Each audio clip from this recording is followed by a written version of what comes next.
এখন থেকে আপনার প্রিয় সিরিয়ালগুলো ফ্রিতে দেখুন এক্সক্লুসিভলি শুধুমাত্র সান নেক্সটে। এখনই অ্যাপ ডাউনলোড করুন। বাঁচিয়ে রাখা সেটা পূর্ণ হয়ে গেছে, আর নিশিসিদ্ধর রাজত্ব হওয়ার কোনো উপায় নেই। তার মানে ভালো মানুষদের সঙ্গে কি এরকমটা হয়ে থাকে? ওর পরিবার তোর উপরই ভরসা করে।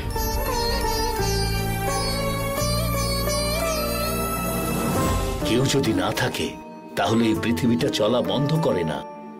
এই ঘটনাটা নিয়ে নন্দনের পরিবারের লোকেরা কদিন কষ্ট পাবে, তারপরে ওটাই স্মৃতি হয়ে যাবে। সব মানুষকে এই হারানোটা সহ্য করতে হয়। এই হারানোটা সহ্য করার শক্তি যেন ভগবান এই নন্দনের পরিবারের সবাইকে দেয়, এই প্রার্থনা করা ছাড়া আমাদের আর অন্য কোনো উপায় নেই। চল অতসী। গুরুজি, এই পৃথিবীতে শেষ বলে কিছু হয় না। শেষ হওয়া মানে হলো অন্য কিছু তৈরি হওয়া বলেছিলেন। হ্যাঁ, তাহলে নন্দনের শেষ হওয়া কি অন্য কিছুর ইঙ্গিত?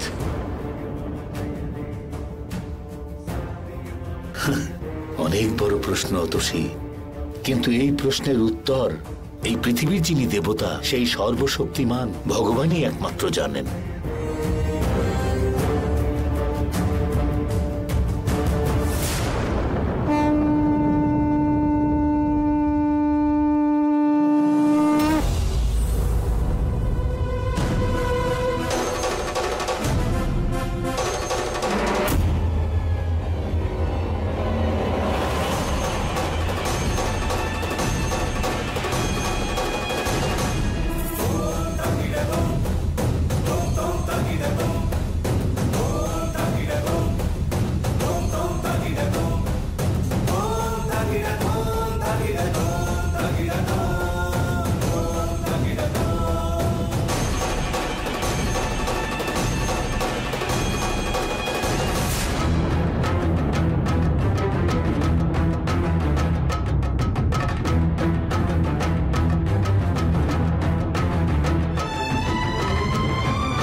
আঙ্কেল, আমি অনামিকাকে রুমে শিফট করার ব্যাপারে অ্যাডমিনের সাথে কথা বলে আসছি। দাঁড়াও ঋষি, আমিও আসছি।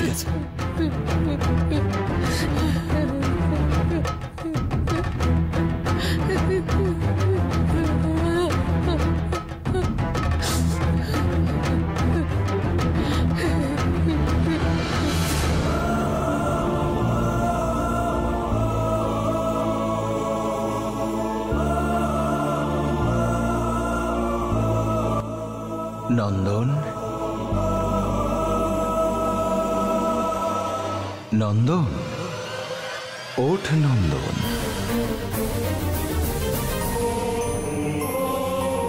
তোকেই বলছি, ওঠ নন্দন, ওঠ।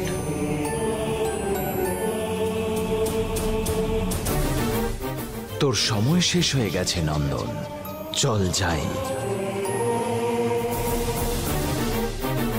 চিন্তা করিস না, চল এবার আমরা যাই। নন্দন, বেশি ভাবিস না তুই, এটাই তোর নিয়তি। আমি এসেছি তোকে আমার সঙ্গে নিয়ে যেতে। চল, আর দেরি করিস না নন্দন, আমার সঙ্গে চল, আয়। এটা কি কি বলছেন?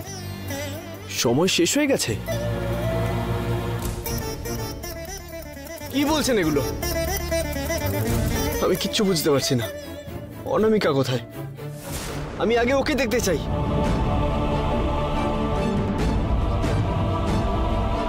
নন্দন, আমার কথা শোন। পারবো না। নন্দন, একবার পিছন ঘুরে দেখ।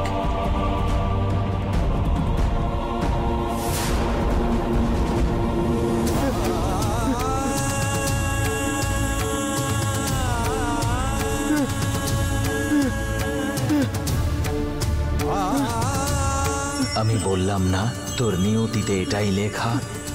এখন তোর শরীর আর নেই, আত্মা।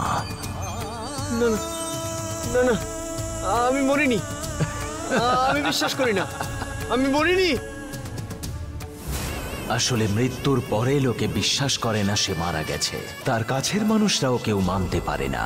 আসলে এটাই মানুষের স্বভাব। চুপ করুন আপনি। কি ভুল করেছি আমি? কেন মরবো আমি?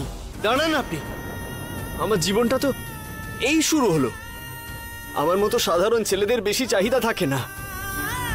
শিক্ষা অনুযায়ী একটা চাকরি, মনের মতো একজন মানুষের সঙ্গে একটু সুখ শান্তিতে আমি একটু জীবন কাটাতে চেয়েছি।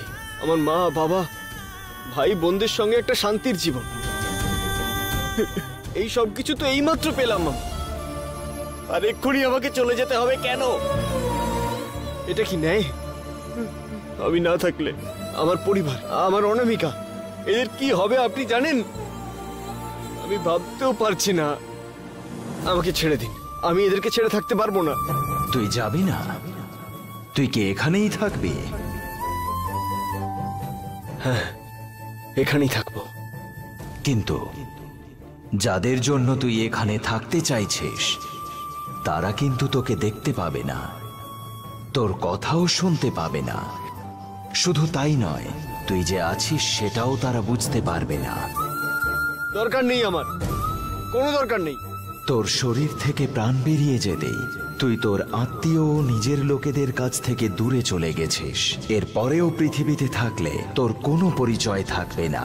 তোকে যারা ভালোবাসতো তাদের কাছে এটা খুব বড় একটা লোকসান। কিন্তু এর বিরুদ্ধে সাহস করে এগিয়ে যাওয়াটাই যে মানুষের জীবন। তুই ওদের ব্যাপারে আর চিন্তা করিস না। তোকে যারা ভালোবাসতো তাদের কাছে এটা খুব বড় একটা লোকসান। কিন্তু এর বিরুদ্ধে সাহস করে এগিয়ে যাওয়াটাই যে মানুষের জীবন। তুই ওদের ব্যাপারে আর চিন্তা করিস না। সে যেই হোক না কেন এই পৃথিবী থেকে তাকে চলে যেতেই হবে। ঠিক সেভাবে তোকেও এখন আমার সঙ্গে চলে যেতে হবে নন্দন। তোর আশেপাশের মানুষরা সকলে বেঁচে থাকবে। এরকম কেন বলছেন আপনি? আমার বাঁচার কি আর কোনো উপায় নেই? জীবনটা শেষ হয়ে যাওয়ার পর তুই বেঁচে থাকার উপায় জিজ্ঞেস করছিস? তোকে দেখে আমার হাসি পাচ্ছে। তোর জন্ম যেমন তুই ঠিক করতে পারিস না, ঠিক সেভাবে তোর মৃত্যুটাও তুই ঠিক করতে পারবি না। মানুষ জন্মালেই তাকে মরতে হবে, এটাই প্রকৃতির নিয়ম। এটা পাল্টানো যায় না কখনো। এটাকে শুধু মানতে হয় নন্দন। এরপর আর তোকে বোঝানোর দরকার নেই। এই পৃথিবী থেকে এবার তোর চলে যাওয়ার সময় হয়েছে। আয়।